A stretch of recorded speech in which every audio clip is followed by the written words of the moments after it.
और अब बात चक्रवाती तूफान मोंथा की। बंगाल की खाड़ी के ऊपर बना चक्रवाती तूफान मोंथा तूफान में तब्दील हो गया। आज शाम ये तूफान आंध्र प्रदेश के काकीनाडा तट से टकराएगा। चक्रवात मोंथा तूफान जिसके बाद तटीय जिलों में बारिश और 110 किलोमीटर प्रति घंटे की रफ्तार से हवाएं चल सकती हैं।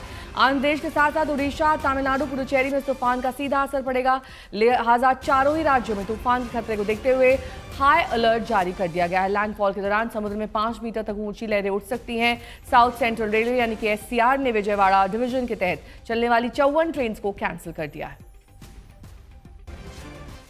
4 जगहों की तस्वीरें आप देख रहे हैं जहां पर इस तूफान का सबसे ज्यादा असर दिखाई देगा, जिसमें ओडिशा, आंध्र प्रदेश का काकीनाडा, विजयवाड़ा और तमिलनाडु का चेन्नई शामिल है। वहां अभी से बारिश शुरू हो गई है और आज शाम तक इस तूफान का सबसे ज्यादा कहर दिखाई देगा।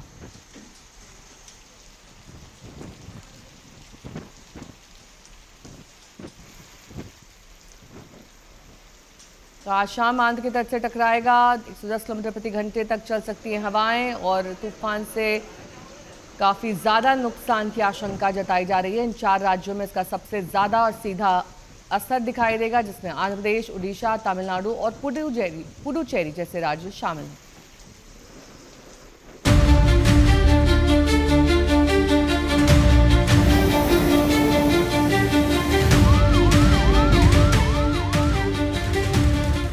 समुद्र में उफनती लहरें, तेज रफ्तार हवाएं और गिरते बादल, ये उस खतरे का संकेत है जो बेहद तेजी से आंध्र प्रदेश के तटों की ओर बढ़ रहा है। बंगाल की खाड़ी में उठा चक्रवाती तूफान मोंथा अब और तेज हो गया है। ये आंध्र प्रदेश के मछलीपट्टनम और कलिंगपट्टनम के बीच टकराएगा। इन स्थितियों के बीच तूफान के खतरे से निपटने के लिए तैयारियां भी की जा रही हैं। माना जा रहा है कि आज शाम तक ये आंध्र प्रदेश के मछलीपट्टनम और कलिंगपट्टनम के बीच टकराएगा। इस दौरान हवा की रफ्तार 90 से 100 किलोमीटर प्रति घंटे रहने का अनुमान है, जो 110 किलोमीटर प्रति घंटे तक भी पहुंच सकती है। तूफान के खतरे को देखते हुए आंध्र प्रदेश के साथ साथ ओडिशा, तमिलनाडु और पुडुचेरी में भी हाई अलर्ट है। इसके साथ ही इन चारों राज्यों में तेज बारिश का भी अनुमान है। तूफान बेहद तेजी से आगे बढ़ रहा है, जिसका असर आंध्र, ओडिशा के तटीय इलाकों में दिखना शुरू हो गया है। हवाएं तेज हैं, समुद्र में ऊंची लहरें उठ रही हैं। तापस हमारे साथ हमारे सहयोगी इस वक्त जुड़ चुके हैं और वो तस्वीरें वहां से दिखाएंगे। तापस, इस वक्त किस तरह की सिचुएशन बनी हुई है?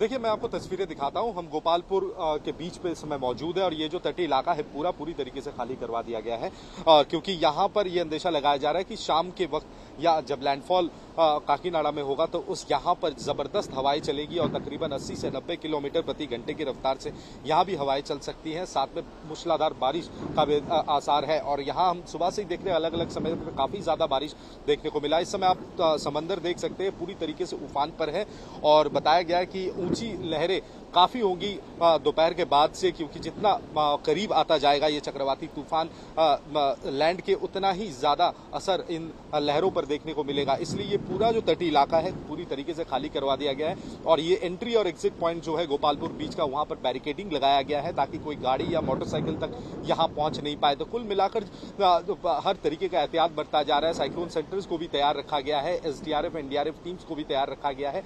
हालांकि इस समय बारिश नहीं हो रहा है, लेकिन रुक कर यहाँ पर बारिश हो रहा है। जब भी बारिश हो रही है तो काफी ज्यादा बारिश और साथ में तेज हवाएं हम महसूस कर सकते हैं। सुबह से हवाओं का जो रफ्तार है वो धीरे धीरे बढ़ता हुआ नजर आ रहा है।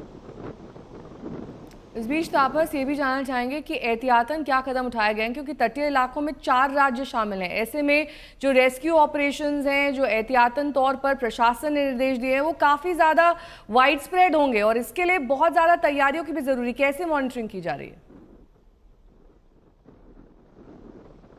जी देखिए, यहाँ पर अलग अलग जो स्टेट हैं, जो राज्य हैं, वहाँ अलग अलग मॉनिटरिंग सेल बनाया गया है जो 24 घंटे ऑपरेशनल है। ओडिशा में भी बनाया गया है, जो भुवनेश्वर में, और आंध्र प्रदेश में भी मॉनिटरिंग सेल बनाया गया। पश्चिम बंगाल का जो तटीय इलाका है, दीघा से लेकर सुंदरबन तक का, वहाँ भी पूरी तरीके से अलर्ट जारी किया गया। मछुआरों को पूरी तरीके से मना किया गया है कि वो समंदर ना जाए और परसों तक जो समंदर में थे उन्हें कल तक वापस आने की हिदायत दी गई थी, वो वापस भी आ चुके हैं। इसके अलावा जो पूरा तमाम जो तटीय इलाका है पश्चिम बंगाल से लेकर आंध्र प्रदेश तक का ये पूरा तटीय इलाका लगभग खाली करने को कहा गया है, क्योंकि समंदर उफान पर होगा, तेज हवाएं होगी। ऐसे में कोई भी जोखिम हो सकता है अगर कोई पर्यटक या कोई लोग अगर समंदर के किनारे पहुंचते हैं। इसके अलावा साइक्लोन सेंटर्स को पूरी तरीके से तैयार रखा गया है। हालांकि जो असर आंध्र प्रदेश में देखने को मिलेगा, खासकर मछलीपट्टनम काकीनाडा इलाके में, वो सीधा असर गोपालपुर में या फिर पुरी में देखने को नहीं मिलेगा। लेकिन गोपालपुर और गंजम जिला जो है ये एपिसेंटर में ही गिना जा रहा है, तो यहाँ पर काफी तेज हवाएं होगी। आंध्र प्रदेश में जब भी बारिश या फिर खासकर इस तरह की चक्रवाती तूफान टकराती है तो उसका सीधा असर कहीं ना कहीं गोपालपुर में भी देखने को मिलता है। इसलिए गोपालपुर को संवेदनशील माना गया है और यहाँ भी मॉनिटरिंग की जा रही है और ज्यादातर टीमों को स्टैंड बाई पे रखा गया है। कुछ टीमें पेट्रोलिंग और इवैक्यूएशन में लगी हुई हैं, लेकिन ज्यादातर टीमों को स्टैंड बाई पर रखा गया कि अगर जितना समय बीतेगा और जितना लैंडफॉल के करीब हम पहुंचेंगे, अगर निचले इलाके में पानी का स्तर बढ़ता है या फिर कुछ और खबरें आती है तो उन टीम्स को भी डिप्लॉय किया जाएगा। काकीनाडा भी ले चलते हैं। अपूर्व हमारे साथ, हमारे सहयोगी इस वक्त जुड़ चुके हैं। वहां पर किस तरीके से अलर्ट रखा गया है अपूर्व?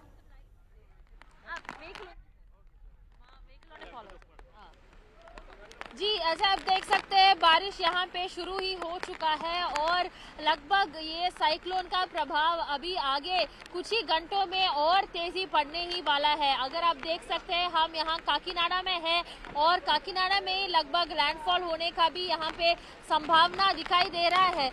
मछलीपट्टनम से कलिंगपट्टनम तक जो यहाँ पे कोस्टल एरिया है, ये पूरे एरिया में रेड अलर्ट जारी की गई है और यहाँ पे जो बारिश का प्रभाव और हवा का प्रभाव आपको दिखाई देगा तो और तेज ही बढ़ने का संभावना भी यहाँ पे आईएमडी ने प्रेडिक्ट किया है और ये भी बताया गया है कि आगे आने वाले 12 घंटों में और तेजी से तेजी बारिश भी होने वाला है। इसके अलावा पूर्वा ये भी जानना चाहेंगे कि अब से कुछ ही देर पहले तो आप तटीय इलाके में मौजूद थी, वहां पर काफी ज्यादा हवाएं और तेज बारिश थी। जब उसके अंदर कुछ किलोमीटर चलते हैं तो कहां तक इस तूफान का असर सबसे ज्यादा है? ये तूफान का असर और भी तेज होने ही वाला है, क्योंकि जैसे आप देख सकते हैं यहाँ पे और कुछ ही घंटों में इस तूफान का प्रभाव तो बढ़ता ही जाने वाला है। लगभग 90 किलोमीटर पर आवर तक का ये प्रभाव बढ़ने का संभावना अभी भी है। चलिए, बहुत बहुत शुक्रिया आपका तमाम जानकारी के लिए। Dilip, get inside.